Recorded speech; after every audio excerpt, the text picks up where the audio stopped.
Your Excellencies, ladies and gentlemen, it is now time for the biography and some selected tributes to be read. First, I'll invite Mr. Kojo Amu-Godfred to read the tribute. Sorry, the biography.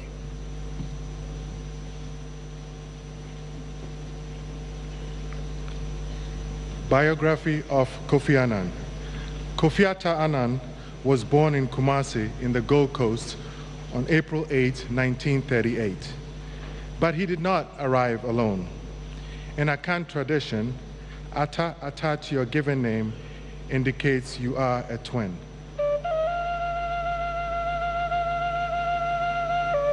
Kofi Annan's twin sister was Efuata.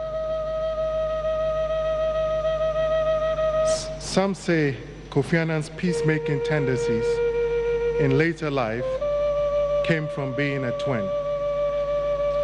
Ghanaian elders believe that twins are naturally accommodating. They have to be to share a womb. Kofi and Efuata were born to Rose Eshan from the Akwamu Royal House, and Henry Reginald Annan, known as HR, to his friends and associates. In his autobiography, Interventions, A Life in War and Peace, Kofi Annan describes how their father's job as an executive at UAC, a subsidiary of Lever Brothers, which later became known as Unilever, took the family all over Gold Coast, from HR's base in Kumasi to the capital, Accra, and beyond. Kofi Annan writes, "My father, H.R. Annan, was not a rebel by nature, a Ghanaian executive of a European trading company, a Freemason, a devout Anglican in a culture of tribes and ancestral worship, a hereditary chief in a time of radical change. He was not one to make a point, and yet he gave each of his children African names, a signal departure for a man of his background and position in the Gold Coast of the 1930s and 1940s. To him, there was no contradiction in being African in identity and European in outlook, a nationalist as well as a traditionalist, a proponent of political change, an upholder of those values of respect, dignity, discipline, and hard work that has sustained his own life and career. Those values underpin the lives of the 5 young Annan siblings, Nanesi, Esi, Kofiata, Efuata, and Kobina. In a BBC interview in 2012, Kofi Annan said his father was a stoic and rather strict disciplinarian. Like his son, had a mischievous sense of humor. He stressed the importance of character. If you sometimes got upset and you were determined to go and give somebody your peace of mind, you were thought through Proverbs. If I were going to tell that boss of mine to get off my back or something, he would say, "Son, patience. You don't hit a man on the head when you have your fingers between his teeth." And that day he would leave it there and you would have to figure it out. He described his father as an important figure in the local community. So lots of people came through the house talking to him, seeking advice or discussing the political future of the country. As a boy, you floated around listening to some of these discussions and debates.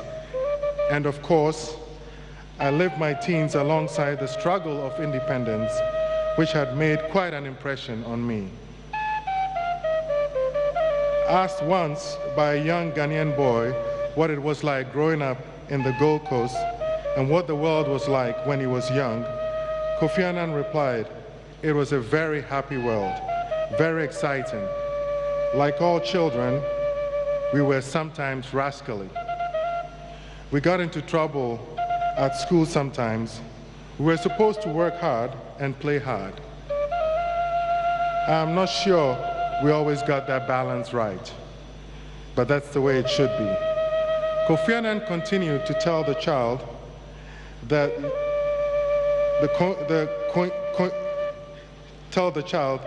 coincided with the fight for independence and the debates about freedom from British colonial rule. So at school, we sometimes mimicked the older ones were doing, he said, discussing politics and behaving as if we were engaged in the political struggle. In a way, we were. But from a distance, we were only in secondary school like you. Peaceful change is possible. He said he grew up realizing that change is possible and that it is possible peacefully. And later on, when I joined a big bureaucracy like the UN, you discover that the greatest impediment to change is restraint that bureaucrats put on themselves. So I always said, why don't we test it? You may be surprised, let's test it. Growing up, the Annan twins saw little of their mother, Rose, who lived in Cape Coast with their half-sister, Irefua, until their early teens when they went to boarding school in the same city.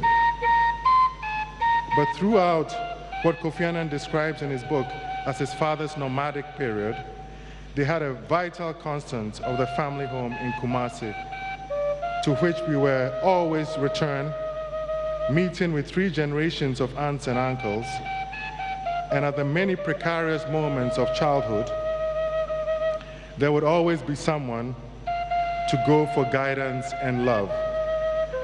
When the subtle messages of traditional proverbs would be used, a concept that reminded us that even when in dispute, we remain bound to each other. Kofi Annan remained close to his twin sister, Efuata. It worked quite well, and we often shared a lot. But, of course, we went to different boarding schools, and then after graduation, we ended up in different continents. Remarkably, sometimes I would pick up a pen and say, let me write to my sister. I haven't heard from her for a while. He said he would write the letter on a certain date, only to find that his twin sister had written to him on the very same date. Efuata died in 1991, and he remembered, it was my first encounter with death, and I could say I was lucky to first encounter death at a mature age. Kofi Annan said he had a presentiment that his twin was ill and traveled back home to Ghana to see her, but she never came out of hospital. She died. It was a painful experience for me. High school rebel with a cause. Like many Ghanaians of his era, Kofi Annan was dispatched to boarding school at Mfantsipim, the institution on the Kwaboche Hill of Cape Coast, which he said was everything you could imagine about a school modeled on the British educational system, including caning. By all accounts, he enjoyed his time at Mfantsipim, even though he got into trouble at school and received lashes for challenging authority. Kofi Annan told BBC's Outlook program that he led a hunger strike because the quality of food was not good. And we complained and nothing was being done, and the headmaster was not amused. He called me in and said, "Why didn't you come and discuss it?" The boy, known for baptizing his schoolmates, including girl students, completing sixth form at Mfantsipim with sometimes outrageous nicknames, said laughingly that after the strike, the food improved, which always taught a young boy the value of positive action, as we used to call it in those days. This episode may be when Kofi Annan first learned the African proverb, "You cannot bend the wind, so bend the sail and reform." From Mfantsipim, he entered the University of Science and Technology in Kumasi. He ended up in the United States when he won a Ford scholarship to study at Macalester College in Minnesota, where he moved in 1959. Graduating in the class of 1961 with an economics degree, we were not merely greeted with tolerance, we were welcomed with warmth, he said of his time at Macalester, where he set a college track record in the 60-yard sprint. In 1961, he undertook graduate studies in the Graduate Institute of Development Studies in Geneva from 1971 to 1972. As a mature student Sloan Fellow, he acquired MS in Management at Massachusetts Institute of Technology, MIT. Happy family life. He got married in 1965 to Titi Alekiji, and by the mid-1970s, Kofi Annan had become a proud father of Amma and Kojo. Talking about family life, he recalled that he was somewhat of a hands-on father. He told the BBC, "Yes, I was, particularly when they were young, and I hadn't taken on challenging assignments which saw me at various ends of the world." Asked whether he was very much part of his children's upbringing and changing their nappies, Kofi Annan responded with an unbridled mirth, "Yes, I was forced to. These things don't come naturally for an African father," he said, laughing. He said when he separated from his first wife, "My daughter was old enough to go to boarding school. My son was not. And since I was a bit more settled, I kept him." Kojo and I moved from New York to Geneva when I was a single parent. The latter bubbled in the room again as he recalled a dinner party with friends. It was getting late, and he said to his guests, "You did better go home now because I need to get up early tomorrow." They asked, "Why do you have to get up so early?" He said, "I need to prepare my son for school. I have to give him a shower and prepare his lunchbox." One of the woman friends exploded with laughter. He said, "What is so funny about that?" She replied, she had 4 children, yet she didn't go to bed at 9 or 10 p.m. He then asked, "So how do you do it?" And she replied, "Well, I lay out their clothes at night, they have their shower at night, I prepare the lunchbox and put them in the fridge at night, and in the morning they have their breakfast, they put on their clothes, and I give them the lunch boxes and off they go." Kofi Annan noted ruefully that she looks at me and says, "I thought you were supposed to be the big manager," and they all burst out laughing. He said that taught him a lesson or two. "I've always respected women, but I came out of that experience with a heightened respect for women, and I learned a lot." And he also realized that being a man in a fairly senior position, your colleagues will cut you some slack, which they don't necessarily do for women. Kofi Annan met his second wife, Nan Maria, in Geneva, and the couple married in 1984. He brought 2 children, Amma and Kojo, to the marriage, and Nan, her daughter Nina, making a happy family. He praised his wife for being by his side through thick and thin, including the difficult times as a UN Secretary General. She was extremely supportive, and honestly speaking, I don't think I could have done it without her. The two of us came to recognize that one lives in 2 worlds.